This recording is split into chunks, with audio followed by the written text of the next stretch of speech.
ಮುಂದಿನ ಒಂದು ಲೋಕಸಭೆಯ ಚುನಾವಣೆಗಳ ದಿನಾಂಕವನ್ನು ಬಹುಶಃ ನಾಳೆ ದಿನ ಕೇಂದ್ರದ ಚುನಾವಣಾ ಆಯೋಗದ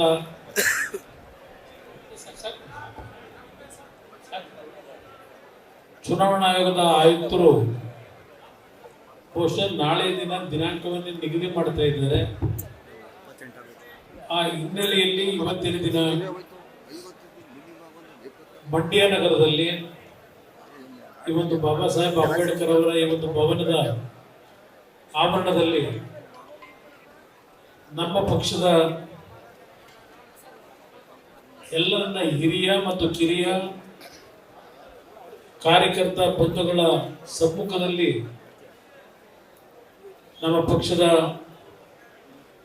ಕೋರ್ ಕಮಿಟಿ ಅಧ್ಯಕ್ಷರಾಗಿರತಕ್ಕಂಥ ಈ ಒಂದು ವೇದಿಕೆ ಮೇಲೆ ಜಿಟಿ ದೇವೇಗೌಡರು ಆಸೀನರಾಗಿ ಅವರು ಮಾತನಾಡಿದ್ದಾರೆ. ನನ್ನ ಆತ್ಮೀಯ ಸ್ನೇಹಿತರುಗಳಾಗಿರ್ತಕ್ಕಂಥ ಹಿರಿಯರು ಆಗಿರ್ತಕ್ಕಂಥ ಶಾಸಕ ಮಿತ್ರಗಳು, ಮಾಜಿ ಶಾಸಕ ಮಿತ್ರಗಳು ಆಗಿದ್ದಂಥ ಎಲ್ಲ ಆತ್ಮೀಯ ಸ್ನೇಹಿತರು, ಹಿರಿಯರಾಗಿರ್ತಕ್ಕಂಥ ತಮ್ಮಣ್ಣವರು, ಪುಟ್ಟರಾಜು ಅವರು, ರವೀಂದ್ರ ಶ್ರೀಕಂಠಯ್ಯನವರು, ಡಾಕ್ಟರ್ ಅನ್ನದಾನಿಯವರು, ಸುರೇಶ್ ಗೌಡರು ಹಾಗೂ ನಮ್ಮ ಜಿಲ್ಲೆಯ ಏಕೈಕ ಶಾಸಕರು ಅಂತಕ್ಕಂಥ ನೀನು ಹೇಳ್ತಾ ಇದ್ದೀರಿ. ಆತ್ಮೀಯ ಸ್ನೇಹಿತರು ಮಂಜಣ್ಣ, ಅದೇ ರೀತಿಯಲ್ಲಿ ಹಿರಿಯರಾಗಿರ್ತಕ್ಕಂಥ ಶಿವಕುಮಾರ್ ಅವರು, ಅವರೆಲ್ಲ ರಾಜಕಾರಣ ಮಾಡಬೇಕಾದ್ರೆ ನಾವು ಸಣ್ಣ ಮಕ್ಕಳು, ಅವರು ದೇವೇಗೌಡರ ಜೊತೆಯಲ್ಲಿ ರಾಜಕೀಯವನ್ನು ಮಾಡಬೇಕಾದ್ರೆ ನಾವು ಸಣ್ಣ ಮಕ್ಕಳುಗಳು ಬಹುಶಃ ದೂರದಲ್ಲಿ ನಿಂತ್ಕೊಂಡು ನೋಡ್ತಿದ್ವು ಅವ್ರ ರಾಜಕೀಯವನ್ನು. ಸಿದ್ದರಾಮಯ್ಯ ಗೌಡರಿದ್ದಾರೆ, ನಮ್ಮ ಅಮ್ಮಜಕ್ಕ ಅವರಿದ್ದಾರೆ, ಅದೇ ರೀತಿಯಲ್ಲಿ ಗುರುಚರಣ್ ಅವರು ಕನ್ನಡದ ಚುನಾವಣೆಯಲ್ಲಿ ನಮ್ಮ ತಮ್ಮಣ್ಣವರು ಯಾವೊಂದು ಮದ್ದೂರಿನ ವಿಧಾನಸಭಾ ಕ್ಷೇತ್ರದಲ್ಲಿ ಬಹುಶಃ ಒಬ್ಬ ಶಾಸಕ ಯಾವ ರೀತಿಯಲ್ಲಿ ಕೆಲಸವನ್ನು ಮಾಡಬಹುದು ಅಂತಕ್ಕಂಥದನ್ನ ಅಭಿವೃದ್ಧಿಗಳ ಮುಖಾಂತರ ಪ್ರಾಮಾಣಿಕವಾದ ಸೇವೆ ಸಲ್ಲಿಸಿದ ತಮ್ಮಣ್ಣವರ ಗೆಲುವಿಗೋಸ್ಕರವಾಗಿ ಗುರುಚರಣ್ ಅವರು ಅವತ್ತು ಪಕ್ಷಕ್ಕೆ ಬಂದದ್ದು. ಅವರು ಇದ್ದಾರೆ, ಶ್ರೀಕಂಠೇಗೌಡರು ಇದ್ದಾರೆ, ಮತ್ತೆ ಕೊನೆಯ ಹಂತದಲ್ಲಿ ಇವತ್ತು ಬಹುಶಃ ಶಾಸಕರಾಗಿ ಕೂಡ್ತಾ ಇದ್ರು. ನಮ್ಮಿಂದ ಆದಂತ ಕೆಲವು ತಪ್ಪುಗಳು, ನಮ್ಮ ರಾಜ್ಯದಲ್ಲಿ ಇದ್ದಾರೆ. ಈ ಎಲ್ಲ ನಮ್ಮ ಪ್ರಮುಖರೇನಿದ್ದೀರಿ ಎಲ್ಲರ ಹೆಸರು ಹೇಳಿಲ್ಲ ಅಂತ ಹೇಳಿ ರಾಮ್ ಅವರಿದ್ದಾರೆ, ಆ ಕಡೆ ಜಿಲ್ಲಾಧ್ಯಕ್ಷರು ರಮೇಶ್ ಇದ್ದಾರೆ, ಮತ್ತು ಎಲ್ಲ ಆತ್ಮೀಯ ಸ್ನೇಹಿತರುಗಳು ಹಿಂದೆ ಬಹಳ ಜನ ಇದ್ದಾರೆ. ಯಾರೋ ಅನ್ಯತ ಭಾವಿಸ್ಬೇಡಿ. ಇವತ್ತಿನ ಈ ಒಂದು ಕಾರ್ಯಕ್ರಮವನ್ನ ಮೊನ್ನೆಯ ದಿನ ನಾನು ಹಾಸನಕ್ಕೆ ಅಲ್ಲಿ ಇದೇ ರೀತಿಯ ಒಂದು ಸಭೆಯನ್ನು ಮಾಡಬೇಕು ಅಂತ ಹೇಳಿ ನನ್ನ ಸಹೋದರ ರೇವಣ್ಣ ಅವರಿಗೆ ಮನವಿಯನ್ನು ಮಾಡಿದೆ. ಹಾಸನಕ್ಕೆ ಹೋಗಬೇಕಾದ್ರೆ ನಾನು ಜಿಲ್ಲಾಧ್ಯಕ್ಷರಿಗೆ ದೂರವಾಣಿ ಕರೆ ಮುಖಾಂತರ ಮಾತನಾಡಿ ಇವತ್ತು ತಕ್ಷಣ ಒಂದು ಸಭೆಯನ್ನ ಮಂಡ್ಯದಲ್ಲೂ ಕರಿಬೇಕು ಅಂತಕ್ಕಂಥದ್ದನ್ನ ಅವರಿಗೆ ಸಲಹೆ ಕೊಟ್ಟೆ. ಏಕೆಂದರೆ ಚುನಾವಣೆಯ ಸಮೀಪ ಬರ್ತಾ ಇದ್ದೇವೆ. ಕಾರ್ಯಕರ್ತರಲ್ಲೂ ಒಂದು ರೀತಿಯ ಗೊಂದಲಗಳು, ಏನ್ ನಮ್ಮ ನಾಯಕರುಗಳಿಗೆ ಏನಾಗಿದೆ, ಇವತ್ತು ನಮ್ಗೆ ಏನ್ ಸಂದೇಶ ಕೊಡ್ತಾ ಇದ್ದಾರೆ, ಇವತ್ತು ನಮ್ಮ ಒಂದು ಹೋರಾಟಕ್ಕೆ ಸರಿಯಾದ ರೀತಿಯ ಒಂದು ವಾತಾವರಣವನ್ನ ನಿರ್ಮಾಣ ಮಾಡ್ತಕ್ಕಂಥದ್ರಲ್ಲಿ ನಿರ್ಲಕ್ಷ್ಯವನ್ನು ಏನು ಮಾಡ್ತಾ ಇದ್ದಾರೋ, ಈ ರೀತಿಯ ಭಾವನೆಗಳು ನಿಮ್ಮಲ್ಲಿ ಬಂದಿರತಕ್ಕಂಥದ್ದು ಸಹಜ. ಆ ಹಿನ್ನೆಲೆಯಲ್ಲಿ ನಿಖಿಲ್ ಅವರು ಹಲವಾರು ಬಾರಿ ಹೇಳಿದರು, ನಾನು ಪ್ರತಿ ವಿಧಾನಸಭಾ ಕ್ಷೇತ್ರದಲ್ಲಿ ಕಾರ್ಯಕರ್ತಗಳ ಸಮಾವೇಶಗಳನ್ನ ಮಾಡಬೇಕು ಅಂತ ನಿರ್ಧಾರ ಮಾಡಿದ್ದೇನೆ ಅಂತಕ್ಕಂಥದ್ದು ನಾನು ಮಾಡಿ ಅಂತಕ್ಕಂಥದ್ದು ಹೇಳಿದ್ದೆ. ಆದರೆ ಆ ಕಾಲ ಕೂಡು ಬಂದಿರಲಿಲ್ಲ. ನಾನು ಮೊನ್ನೆ ದಿನ ಹೇಳಿದ ನಂತರ ಇವತ್ತು ಕೇವಲ ಒಂದೇ ದಿನದಲ್ಲಿ ಕೇವಲ ದೂರವಾಣಿ ಮುಖಾಂತರ ನಿಮ್ಮಗಳ ಗಮನ ಏನು ಕೊಟ್ಟಿದ್ದಾರೆ, ನಿಮ್ಮನ್ನು ಕರೆದಿದ್ದಾರೆ ಸಭೆಗೆ ಬರಲಿಕ್ಕೆ. ಬಹುಶಃ ಇವತ್ತು ನಡೀತಾ ಇರತಕ್ಕಂಥ ಈ ಸಭೆಯ ಇವತ್ತಿನ ಒಂದು ನಿಮ್ಮ ಉತ್ಸಾಹ, ನಿಮ್ಮಲ್ಲಿರ್ತಕ್ಕಂಥ ಈ ಪಕ್ಷದ ಬಗ್ಗೆ ಇರತಕ್ಕಂಥ ಪಕ್ಷ ಅನ್ನೋದಕ್ಕಿಂತ ಹೆಚ್ಚಾಗಿ ನಾನು ಪದಬಳಕೆ ಮಾಡತಕ್ಕಂಥದ್ದು ಸನ್ಮಾನ್ಯ ದೇವೇಗೌಡರ ಬಗ್ಗೆ ಇಟ್ಟಿರ್ತಕ್ಕಂಥ ನಿಮ್ಮ ಪ್ರೀತಿಯ ವಿಶ್ವಾಸಗಳು.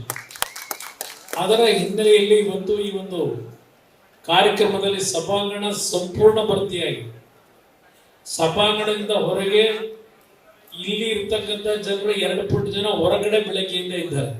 ಅಲ್ಲೊಂದು ವಿಡಿಯೋ ಸ್ಕ್ರೀನ್ ಹಾಕಿದ್ದೀರಿ, ಅದನ್ನು ನಾನು ನೋಡಿದೆ ಬರಬೇಕಾದ್ರೆ. ಅತ್ಯಂತ ಇವತ್ತಿನ ಈ ಒಂದು ಕಾರ್ಯಕ್ರಮದಲ್ಲಿ ತಾವೇನು ಭಾಗವಹಿಸಿ ಒಂದು ಸಂದೇಶ ನಾವು ನಿಮಗೆ ಕೊಡ್ಲಿಕ್ಕೆ ಬಂದಂಥದ್ದಲ್ಲ, ಈಗ ನೀವು ನಮಗೆ ಕೊಟ್ಟಿದ್ದೀರಿ ಈ ಸಂದೇಶ ಅಂತಕ್ಕಂಥದ್ದು ನನ್ನ ಅಭಿಪ್ರಾಯ. ಇದಕ್ಕೆ ಪ್ರಥಮವಾಗಿ ನಿಮ್ಮೆಲ್ಲರಿಗೆ ನನ್ನ ಗೌರವಪೂರ್ವಕವಾದ ವಂದನೆಗಳನ್ನು ಸಲ್ಲಿಸಲಿಕ್ಕೆ ಬಯಸ್ತಾ ಇದ್ದೇನೆ. ನಮ್ಮ ಮಾಧ್ಯಮದ ಸ್ನೇಹಿತರುಗಳು ಇದ್ದಾರೆ. ಬಹುಶಃ ಮಾಧ್ಯಮದ ಸ್ನೇಹಿತರುಗಳು ಕಳೆದ ಬಾರಿ ಬಹುಶಃ ನಮ್ಮ ಗೆಲುವಿಗೆ 2019 ಚುನಾವಣೆ ಸ್ವಲ್ಪ ಸಹಕಾರ ಕಡಿಮೆ ಇತ್ತು. ಆದರೆ ಈ ಬಾರಿ ಬಹುಶಃ ಮಾಧ್ಯಮದ ಸ್ನೇಹಿತರಿಂದ ಉತ್ತಮವಾದಂಥ ಸಹಕಾರ ದೊರಕಬಹುದು ಅಂತಕ್ಕಂಥದ್ದು ನಾನು ನಿರೀಕ್ಷೆ ಇಟ್ಕೊಂಡಿದ್ದೇನೆ. ನಾನು ಮೊನ್ನೆ ದಿನ ಹಾಸನದಲ್ಲಿ ಸಭೆಯಲ್ಲಿ ಭಾಗವಹಿಸಿದಾಗ ನಾನು ಒಂದು ಮಾತನ್ನು ಹೇಳಿದ್ದೇನೆ. ಹಾಸನ ಜಿಲ್ಲೆಯ ಎಲ್ಲ ಹಿರಿಯರು ಬಂದಿದ್ದರು. ಯಾಕೆಂದ್ರೆ ಸ್ವಲ್ಪ ಹಾಸನದಲ್ಲಿ ಒಂದು ಸಮಸ್ಯೆಗಳಿದ್ದಾವೆ, ಇಲ್ಲಿ ಮಂಡ್ಯ ಜಿಲ್ಲೆಯಲ್ಲಿ ಒಂದು ರೀತಿಯ ಸಮಸ್ಯೆಗಳನ್ನು ಎದುರಿಸ್ತಾ ಇದ್ದೇವೆ, ಹಾಸನದಲ್ಲೂ ಸ್ವಲ್ಪ ಸಮಸ್ಯೆಗಳಿದ್ದಾವೆ. ಆ ಸಮಸ್ಯೆಗಳಿಗೆ ನಾವೇ ಕಾರಣಕರ್ತರಿದ್ದೇವೆ. ಇವತ್ತು ಇರ್ತಕ್ಕಂಥ ತಪ್ಪುಗಳನ್ನು ಸರಿಪಡಿಸಬೇಕು ಅಂತಲೇ ನಾನೇ ಖುದ್ದು ಹಾಸನಕ್ಕೆ ಹೋದಂಥದ್ದು.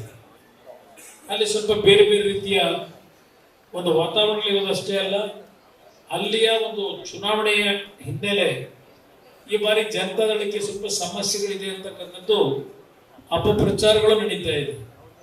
ಆ ಹಿನ್ನೆಲೆಯಲ್ಲಿ ಆ ಒಂದು ಅಪಪ್ರಚಾರಕ್ಕೆ ಒಂದು ಅಂತಿಮ ಇತಿಶ್ರೀ ಆಡಿ ಅಲ್ಲಿಯ ನಮ್ಮ ಕಾರ್ಯಕರ್ತರು ಪುನಃ ಒಂದು ಕ್ಷೇತ್ರವನ್ನು ಉಳಿಸ್ಕೊಳ್ಳಿಕ್ಕೆ ಅವರ ಸಹಕಾರ ಕೋರ್ಲಿಕ್ಕೆ ನಾನೇನು ಹೋಗಿದ್ದೆ. ಬಹುಶಃ ಸಭೆಯ ತೀರ್ಮಾನದ ನಂತರ ನನ್ನ ಹಲವಾರು ಭಾವನೆಗಳನ್ನು ಅವರ ಮುಂದೆ ವ್ಯಕ್ತಪಡಿಸಿದ್ದೇನೆ. ಅಲ್ಲಿಂದ ನನಗೆ ಮೊನ್ನೆಯಿಂದ ಹಲವಾರು ದೂರವಾಣಿ ಕರೆಗಳು ಬಂತು. ಒಂದು ಮಾತನ್ನು ಹೇಳೋದು, ಕುಮಾರಣ್ಣ ನೀನು ಬಂದು ಏನು ಕೆಲವು ವಿಷಯಗಳನ್ನು ಪ್ರಸ್ತಾಪ ಮಾಡಿದ್ದೀಯಾ, ಸತ್ಯವನ್ನು ಹೇಳಿದ್ದೀಯಾ. ಇವತ್ತು ಯಾರು ಚುನಾವಣೆಯಲ್ಲಿ ನಿರಾಸಕ್ತಿಯಿಂದ ಇದ್ರು ಅವರಲ್ಲೇ ಒಂದು ರೀತಿಯಲ್ಲಿ ಉತ್ಸಾಹ ಪ್ರಾರಂಭ ಆಗಿ, ಇಲ್ಲ ಈ ಬಾರಿ ಕುಮಾರಣ್ಣ ನಮ್ಮ ಮನಸ್ಸಿಗೆ ಇರ್ತಕ್ಕಂಥ ನೋವನ್ನ ನಾವೇ ಸರಿಪಡಿಸ್ಬೇಕು, ಏನೇ ಒಂದು ತಪ್ಪುಗಳಾಗಿದ್ರು ಅಂತಕ್ಕಂಥದ್ದು ಅಲ್ಲಿ ಈಗಾಗಲೇ ಜನ ಮಾತನಾಡ್ತಾ ಇದ್ದಾರೆ ಅಂತಕ್ಕಂಥ ಒಂದು ವಿಷಯಗಳನ್ನು ನನಗೆ ಮೊನ್ನೆಯಿಂದ ಕೆಲವರು ದೂರವಾಣಿ ಮುಖಾಂತರ ಮಾತನಾಡ್ತಾ ಇದ್ದಾರೆ. ಒಂದು ನೆಮ್ಮದಿ ನನಗೆ, ನಾನು ಹೋದಂಥದ್ದು ಒಂದು ಸಾರ್ಥಕ ಆಗಿದೆ ಅಲ್ಲಿ ಹಾಸನದಲ್ಲಿ ಇರ್ತಕ್ಕಂಥ ಬಹಳ ವಿಷಯಗಳನ್ನು ಚರ್ಚೆ ಮಾಡಿದ್ದೇನೆ. ಬಹುಶಃ ಸೋಷಿಯಲ್ ಮೀಡಿಯಾದಲ್ಲಿ ಅವರ ನನ್ನ ಭಾಷಣ ಸಂಪೂರ್ಣವಾಗಿ ಪ್ರಚಾರ ಮಾಡಿದ್ದಾರೆ, ಬಹಳ ಜನ ನೋಡಿದ್ದಾರೆ. ಬಹುಶಃ ನನ್ನ ಒಂದು ಪದ ಬಳಕೆ ಏನಿದೆ ಅದು ನಾನು ಮಾತಾಡದಂಥದ್ದಲ್ಲ ಅಂತ ನನ್ನ ಅಭಿಪ್ರಾಯ. ಆ ಶೃಂಗೇರಿ ಶಾರದಾಂಬೆ ನನ್ನ ಒಂದು ಆ ಒಂದು ಸಭೆಯಲ್ಲಿ ಆ ತಾಯಿ ನನ್ನಿಂದ ಪದ ಬಳಕೆಯನ್ನು ಮಾಡಿಸಿದ್ದಾಳೆ ಅಂತಕ್ಕಂಥದ್ದು ನಾನು ಈಗಲೂ ಸಹ ತಾಯಿಯನ್ನು ಸ್ಮರಿಸಿಕೊಂಡೆ. ಇವತ್ತಿನ ಈ ಸಭೆಯಲ್ಲೂ ನಾನು ತಾಯಿ ಚಾಮುಂಡೇಶ್ವರಿಗೆ, ತಾಯಿ ಶೃಂಗೇರಿ ಶಾರದಾ ಮಾತೆಗೆ ಮನಸ್ಸಿನಲ್ಲೇ ಪ್ರಾರ್ಥನೆ ಸಲ್ಲಿಸ್ಕೊಂಡಿದ್ದೇನೆ. ನನ್ನಿಂದ ಇವತ್ತು ಯಾವೊಂದು ನನ್ನ ಬೆಳೆಸಿರ್ತಕ್ಕಂಥ ನಮ್ಮ ಪಕ್ಷವನ್ನು ಬೆಳೆಸಿರ್ತಕ್ಕಂಥ ದೇವೇಗೌಡರ ಸುದೀರ್ಘ ಒಂದು ರಾಜಕಾರಣದ 60 ವರ್ಷದ ಅವರ ರಾಜಕೀಯ ಪಯಣಕ್ಕೆ ಅತ್ಯಂತ ಹೆಚ್ಚಿನ ಶಕ್ತಿಯನ್ನು ಕೊಟ್ಟಂಥದ್ದು ಹಾಸನ ಜಿಲ್ಲೆಗಿಂತ ಮಂಡ್ಯ ಜಿಲ್ಲೆ ಅಂತಕ್ಕಂಥದ್ದನ್ನು ನಾವು ಎಂದೂ ಮರೆಯಲ್ಲ.